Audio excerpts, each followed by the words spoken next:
और मुझे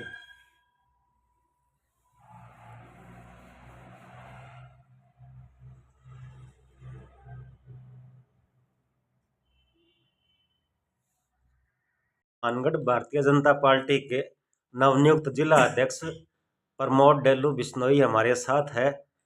तो नव नेतृत्व ने उनको नया कार्यभार सौंपा है, तो उनसे बात करते हैं, जानने का प्रयास करते हैं कि उनकी क्या प्राथमिकताएं रहेगी। प्रमोद जी, क्या आपको नहीं लगता ये कांटों भरा ताज है, क्योंकि गुटबाजी हावी है?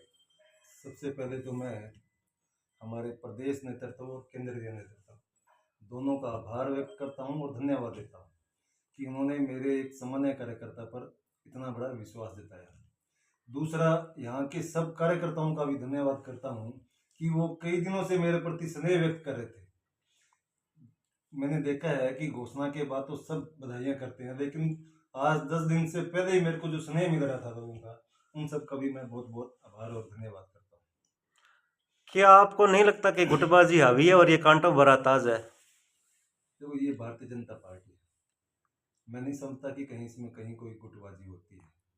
ये सब अलग अलग मानसिकता की बात है कि अन्य पार्टियों में जहाँ भी कोई गुटबाजी हो तो वो सब अपनी दृष्टि से देखते हैं, लेकिन भारतीय जनता पार्टी एक विचार और परिवार है जो एक परिवार की भांति चलती है। ना कोई गुटबाजी है। हाँ, हो सकता है किसी का कोई मन मुटाव आपस में हो, लेकिन संगठन के विचार के प्रति सब एक है। एक दिशा में एक साथ चलने वाले लोग हैं। अगर किसी का कोई मन मुटाव हुआ तो उसको भी दूर करेंगे। सबको साथ लेकर के, प्रत्येक कार्यकर्ता को साथ लेकर के आगे बढ़ेंगे, संगठन के काम को आगे बढ़ाएंगे। हमारी भारतीय जनता पार्टी की जो केंद्र की और जो राज्य की सरकार है, इसकी जो जन कल्याणकारी योजना है, इसको हम नीचे तक पहुंचाने का काम करेंगे। आप हनुमानगढ़ जिले के जिस विधानसभा से आते हैं, और जब नशे की बात आती है क्षेत्र में, तो संगरिया का नाम सबसे पहले लिया जाता है। तो इस क्षेत्र में आपका क्या प्रयास रहेगा कि युवा पीढ़ी नशे से दूर रहे, क्योंकि आप भी एक युवा है? देखो, ये सबसे बड़ा प्रश्न है और अहम प्रश्न है। आपने जो प्रश्न किया वो उचित प्रश्न है। कि मैं एक संगठन का कार्यकर्ता हूँ और संगठन की जिम्मेदारी है। निश्चित रूप से जिस संगठन से हूँ उसकी सरकार भी है। और आपने कहा युवा, युवा होने के नाते मैंने संगरिया क्षेत्र में पहले भी खूब अभियान भी चलाए हैं।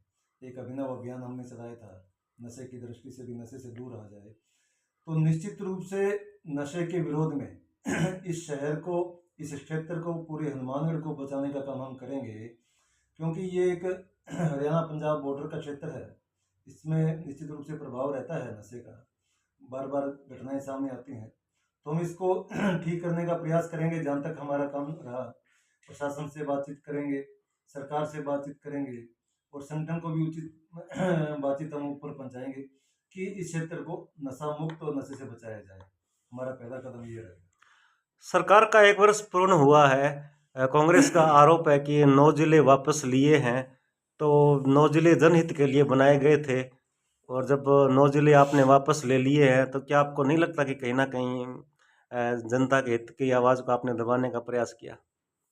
ठीक बात है कि अगर कांग्रेस आज प्रश्न उठाती है कि 9 जिले वापस दिए, अगर कांग्रेस को डिस्ट्रिक्ट बनाने ही थे तो क्यों ना सरकार बनते बनाती। पहला प्रश्न ये है कि एक वर्ष में 3 डिस्ट्रिक्ट, दूसरे डिस्ट्रिक्ट में फिर 4 डिस्ट्रिक्ट, तीसरे में फिर 5 डिस्ट्रिक्ट, किसी प्रदेश पर, किसी परिवार पर, किसी घर पर अनायास बोझ देना, एकदम बोझ देना, मुझे नहीं लगता कि उस क्षेत्र के लिए, उस प्रदेश के लिए विकास का काम आगे बढ़ सकेगा, अवरुद्ध का काम करेगा।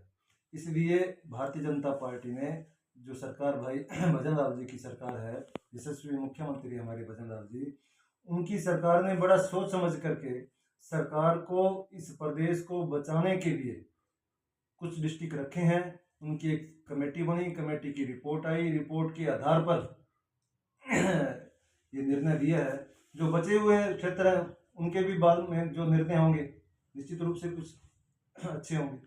ये किसानों का क्षेत्र है, और किसानों की यहाँ काफ़ी समस्याएं हैं। किसानों ने पानी के लिए आंदोलन भी किया है, और आप भी एक किसान क्षेत्र से आते हैं, तो किसानों के लिए आपकी क्या प्राथमिकताएं रहेगी?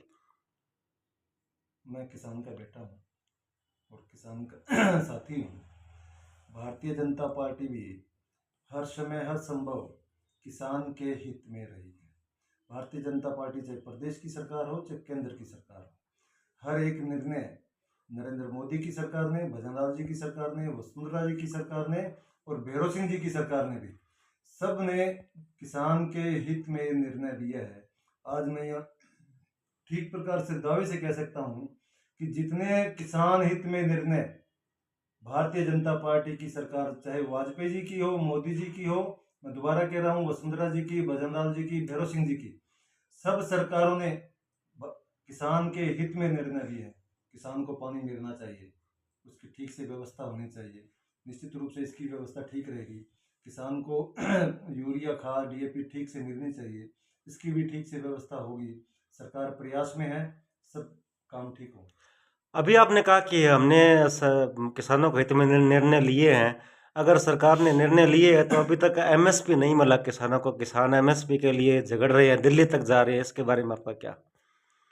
अलग अलग संगठन है किसानों के, वो अपने विचार से बात करते हैं।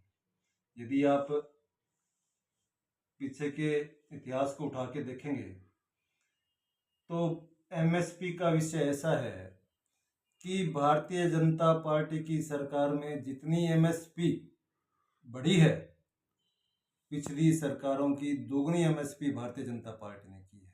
भारतीय जनता पार्टी ने कहा था कि हम एमएसपी ठीक करेंगे, तो एमएसपी बढ़ाई है, खरीद सेंटर बढ़ाए हैं, खरीद भी हो रही है। तो कहीं भी अपने विचार और निर्णय से भारतीय जनता पार्टी पीछे नहीं है। आपका जिले के प्रति क्या प्राथमिकता रहेगी, क्योंकि अभी आप जिला अध्यक्ष हैं?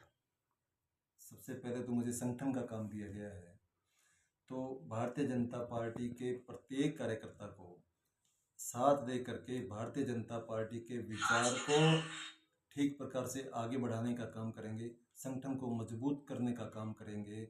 हमारे यहाँ के जितने भी पांचों जनप्रतिनिधि हैं उनको साथ दे करके सत्ता और संगठन का तालमेल बिठाने का काम करेंगे और भाजपा को जो सरकार की नीतियां हैं उसको नीचे तक पहुंचाने का काम करेंगे।